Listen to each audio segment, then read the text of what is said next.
What would I want my sex life to be like? Well, at least a couple times a week, as long as it's satisfying, it's good, and we're both, coming together because it's part of it and part of the relationship. We laughed.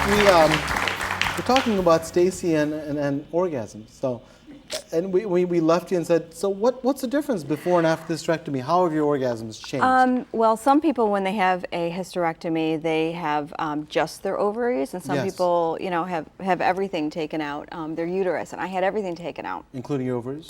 Yes. Okay. And there's a contraction that happens when you have an orgasm that is not there anymore. And so how is it different? Well, it's not as intense. Okay. And then sort of the way to explain it is sort of like you sort of get to that peak, and then instead of the end result, where you're kind of euphoria, it just done. Cuts off, and it's like, oh, are you kidding me? That's it. So, what? Yeah. So and we're laughing about it, but it's important. Well, you have to laugh about it, because if you don't, you're in trouble. We do. But the thing is that it's an important part of your life, and part of the thing is that we kind of talk about it in jest a bit, but we're talking off stage is that it's such an important part of your life, because if you ignore it, it leads to other problems. So and one of the things I wanted to talk about, you love your husband. Right. One of the things I want to talk about though is also informed consent. So it's a little different topic than what we're talking about, but when you have surgeries, when you have treatments, just get all the facts, because it's about expectations and people understanding all that you have to look forward to. And so sometimes you don't get that, and I don't know. I mean, for you, I think you would have still had the hysterectomy, but you'd have a different expectation. If they told you what was happening now happened then, how would it change your decision? That is such a good question. I was in a lot of pain because I had cysts and other things. Exactly. So, I mean, you don't ever think, though, even if somebody had told me that, I don't know if I would have believed it, because I didn't believe that if you have the drive to have sex, you can't imagine, you think it's an emotion. Yeah. And it's some of that, but it's so much more complex. It's it's physiologic. hormonal. Oh my gosh, there's so many things that when you have a hysterectomy, it just messes it all up. So, and I keep going back to my doctor, and asking, questions, and, I've tried. What do they say when you ask him? Well, she's a her.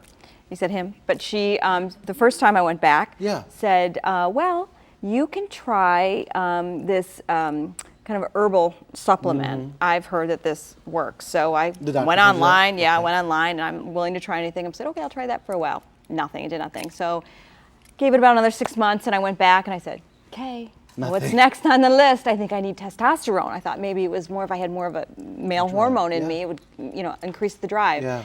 And then they gave me this cream that you have to have compounded a certain compound place, and it's really nasty, and you got to kind of put it into your arm or wherever the skin is thin, and it's not really, I guess, regulated right. I don't know. It's gross, and I just Didn't work. No. Yeah. So now I'm sort of like, what's next? Which is another reason I want to talk about it, because there's got to be some answers out there. And so when you did, but I want to ask you, when you talked to your doctor, did you say, was this, did you expect me to have this? Did you ever have that conversation? It's a tough I didn't one to really have. put her on the spot that way, because I think that, in fairness, she may have told me bits and pieces of it, and maybe I didn't, you know what I mean? Yeah, you just can't say, I don't whatever. recall her saying, by the way. I do remember some very specific things that she said were going to happen, that I would be in instant menopause. But then again, I don't know enough about menopause. What I know about it was night sweats, mood swings, maybe a little weight gain. Yeah. None of that when I'm on estrogen, which I'm taking, happened. Right. So I don't ever remember that, decreased libido. Yeah, it's unfortunate. In a perfect world, and what would you describe your sex life as? If you had to say, you know what, I'm going to have this perfect magic treatment, what would it be?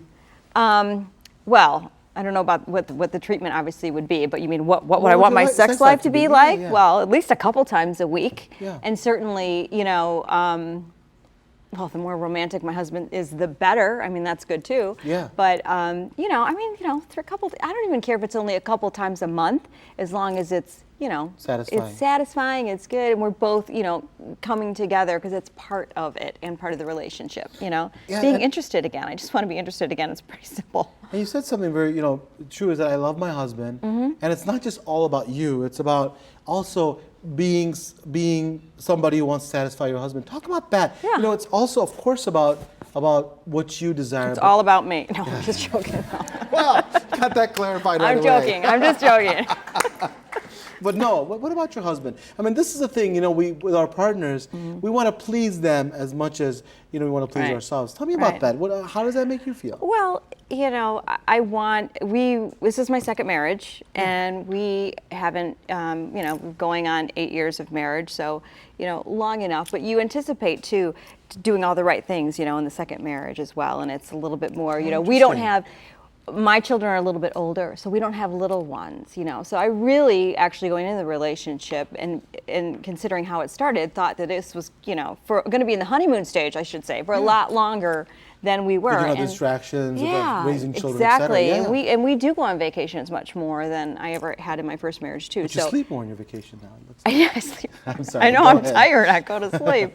But you know, I do want him to have that in his relationship with me as well. You know. And what does he tell you when you tell him that? That I'm not interested tonight. Not so much that. We talked about that, but you know, he must feel bad that you. He does feel bad. He feels bad for me. He feels bad for me because he knows, number one, that I want that part, you know, of our relationship as well, and I'm sad about it too. Like I said, I was emotional the last time because I'm like, oh my, I feel. You know, and I even thanked him. I'm like, you know, you've been really, really great. And a lot of guys wouldn't be. I mean, I hopefully picked the right guy that would be the one that would be great if something like that were to happen. Sickness and in health kind of thing. Well, hopefully we can talk to some of our experts and then we'll get some solutions for you. Thank you. I would love that. Joining us. Yeah. We come back, we'll be joined by Jill Blakeway and she'll tell us how to increase our libido. Don't go away. Hi everyone, I'm Dr. Partha Nandi. And if you enjoyed that video, you're going to love the next one. It's full of incredible information to help you start your health hero journey.